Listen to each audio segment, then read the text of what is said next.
Hey, how's it going? And welcome back to another Hardcore Iron Man progress video. And we are starting off this episode with getting a couple more mining levels, just because I felt like it. But as I was talking about in the last episode, I need to find ways to make cash, because life as an Iron Man sucks if you don't have GP. And I wasn't really expecting gold to be that important, because when I think of an Iron Man, I think of being self-sufficient, but it's kind of surprising how much stuff you need it for. Like right off the bat now, I need 32k for a rune pick, I need runes, armor, better weapons, and then, of course, construction eventually is going to cost a lot. So I left Motherlode Mine and started heading towards Varrock, but on the way there, I decided to get my easy 10k from the Stronghold and get that out of the way. I can't even remember the last time I had a 10k stack on this account, and I forgot how easy this was to do. Someone in a recent video suggested that I try killing Anku to get Law Runes, so when I did this, I brought a bunch of Fire Strike casts with me so I could kill some Anku, because I really wanted that Law Rune drop. There's a nice safe spot there that makes it easy to range or mage them, and especially once they de-aggro, it's a pretty chill place. Anku dropped 2 Law Runes as a common drop, and 10 Death Runes as an uncommon drop.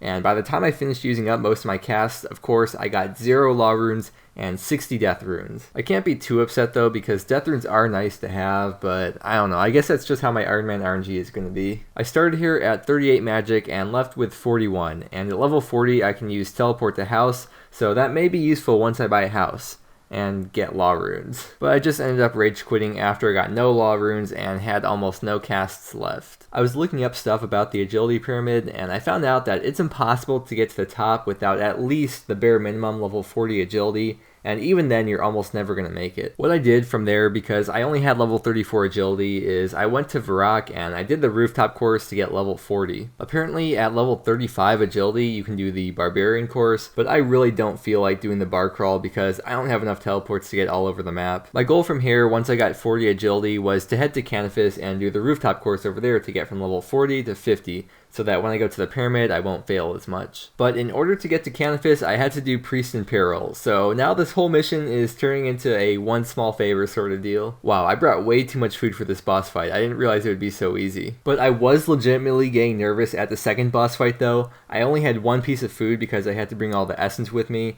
and I was using all my prayers, and he kept hitting through my insane tank armor somehow. But I survived and managed to beat him and got the key to free Drezel. And correct me if I'm wrong, but this grammar seems off to me. It says, the key fitted the lock. I don't know, it just seems off. I beat the quest, which got me a prayer level, but the main benefit was that we now have access to Canifis, and, well, all of Mauritania, which opens up a whole nother section of the game. And here we go, first lap of the course, the first of many. This course is actually super chill. All the obstacles are clear to see, and they have a nice click zone. And here's level 45 agility coming in strong. That means we are halfway there. Well, not really. I think that's actually more like 1/3 of the way there, but still making nice progress and adding on to the total levels. And we got the classroom random event coming in clutch with level 11 Herblore. And I really don't know how I'm going to be training Herblore. It's going to be so slow to train, and collecting all the secondaries is going to be a pain, I can already tell. But I'm not going to worry about that for now. I'm just going to focus on questing for as much XP as possible. I thought I was getting a lot of Marks of Grace, and I looked it up, and apparently this course gives you the highest chance of spawning them, at least until Arty course, because it has the least amount of time between obstacles, I think, or something like that. Although I think like once you're 20 levels above a course requirement, then the amount you get is reduced drastically. So at level 60, this course might not be so good anymore to get marks. I'm glad I'm training agility though, because it's going to help so much when I'm doing all these quests that have me running all over the place. So having a higher agility level is going to be nice because I don't have energy potions or staminas, obviously. And once I get the Graceful set, it regenerates energy at 3 times the regular speed, which is going to be amazing. We are about to get level 50 agility, which means we are more than halfway to 99, not really. But in case you were curious about the Marks of Grace from only doing the Canifis course from level 40 to 50, the answer is 88. You can expect 88 Marks of Grace from those 10 levels, which really seems like a lot, because that's definitely way more than I got from Varrock. I think I could afford like 3 pieces now. And it turns out I have 110 Marks of Grace, which is perfect for what I want to do.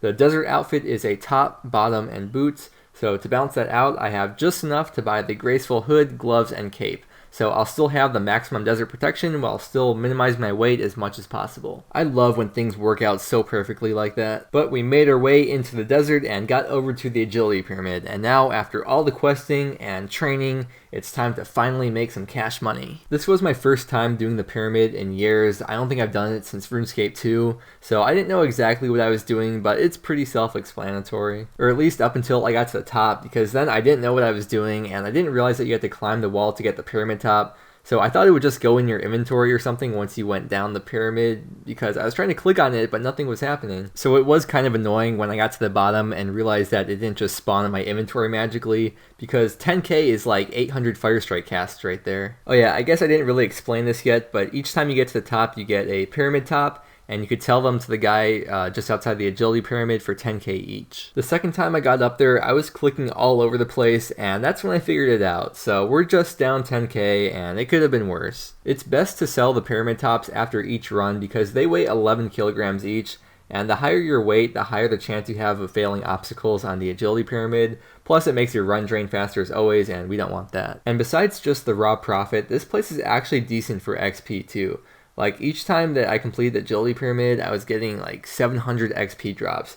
And all the XP you get from climbing the pyramid is decent too. Like, some of these obstacles give you 50 XP. I was probably failing around 3 or 4 times per lap, but I think with all the redoing obstacles, I had to be getting around 1500 to 2k XP each time, which I think is really good for this level. We had to leave eventually because we ran out of food, but we ended up walking away from here with 80k. And that should have been 90k since I messed up that first time, but still, that 80k cash stack is the biggest I've had so far, and this is going to help us out a lot. I actually never knew this existed in the game until I saw all the Deadman Mode streamers and other YouTubers doing this, but apparently it's been in the game for a very long time. When I was a little kid, I used to love doing Sudoku puzzles, and I think I even had like a booklet of them that I would work on. But a lot has changed in the last 15 years because this took me like a half hour to complete, and I just wanted my runes, man. I don't know why it's gotta take so long. I was struggling to decide whether or not to buy all of them, because if you choose to view them and want to only buy certain ones, then you lose the majority of your discount. And I was stacked, so I figure might as well just YOLO it and buy all of them, because I'd still have plenty of GP left over to buy Fire Strike casts. Plus, besides the law runes, I'm going to need Cosmics for enchanting, Natures for alchemy eventually, and all the other runes for whatever those are used for. From there, I went to Varrock and I went to Aubrey's Rune Shop because I was going to buy a bunch of Fire Strike casts that I would need once I started killing fire giants. I ended up getting almost 4,000 casts, and I got a higher ratio of mind runes than air runes, because if I run out of air runes, I know the fire giants drop a lot of fire runes, so I could always switch to my air staff if I really had to. So we are starting here with level 41 magic, and we'll see how far we can go with these casts. The main goal is to get the rune Scim though. I'm also hoping to get a good number of law runes because they drop 2 at a time, and I know I just got a bunch of law runes, but the more the better. So here's level 43 magic, which means we can superheat now. I'm not sure if that's going to be useful anywhere, especially for an Iron Man, but in case we need to, now we can do that. And level 45 magic now is a nice milestone because we can use teleport to Camelot, which is great because the more teleports we have, the easier we can get all these quests done. And we just got a 2th half of the key, and a few days ago when we were at Rock Crabs, we got another half from a casket.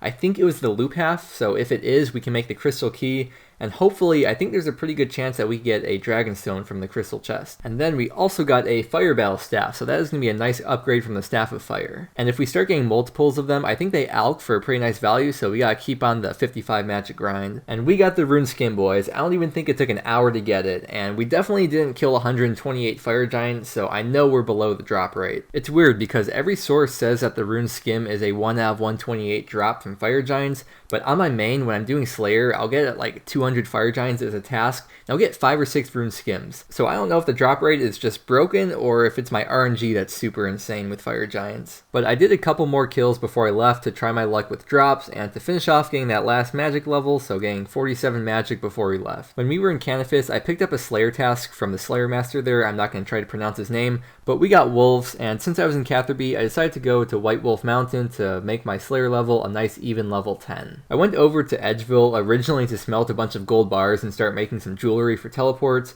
but I realized that I don't have 40 smithing, but luckily I did have 2 gold bars in my bank, probably from a quest or something, so I was able to make a couple. I really need to get the Family Crest quest done for the Goldsmith Gauntlets, and I mean, I need the Cooking Gauntlets too, but I am really not looking forward to doing that quest, and I'll probably have to scout it out with my main first. But that's kind of far away because I still need to get level 59 magic first. I had all these gems from Motherlode and some from randoms, but it's mostly from Motherlode. and I would love to just stack up on Rings of Dueling and Games necklaces because I don't want to have to worry about teleports. Once I get 50 thieving, I could always do some wall safes in the Rogue's Den to get some fast gems if I really need them. But I am going to need a lot of cosmics to enchant the jewelry, so eventually I'll need to start training Slayer or get my runecrafting up. But I should get a lot of essence as drops, so Slayer should be a good way to fund my runecrafting either way. I was doing the dig site quest, and you gotta take this stone tablet, and if you ever watched Courage the Cowardly Dog, there's this one episode with King Ramses where he's like, "Return the slab," if you ever remember that, and it was the creepiest episode ever, and I had nightmares over that for a long time. And for some reason, stealing this stone tablet reminded me of that, and I got the chills just thinking about it. But we are going to be completing this quest to finish off the episode, and that is such a nice amount of XP, putting us at 54 mining and 17 herblore. Those herblore levels are coming in very nice now. I just want to say congrats again to the giveaway winners. They were both super cool and appreciative of the winnings they got, and they both deserved it, so congrats again, guys. I don't know if I'll have another giveaway soon, but I do have another one planned for 10,000 subscribers if I actually ever get to that point, as well as a bunch of other stuff like a Q&A and maybe a face reveal, like I said, if I ever actually get to 10,000 subscribers. And it really would mean a lot to me if you help me out by subscribing or even just telling your friends about the videos. It truly means a lot, and every person helps. And if you're enjoying the Hardcore Iron Man progress, please give the video a like so I know if you want to see more of it. Oh yeah, also come join the Discord if you want to make some friends. I will have that link in the description. And my clan chat Mudkip is always open as well, so that's another good place to make friends. We've got some really awesome people in there. But I would just like to thank you so much for watching, and I will see you again tomorrow.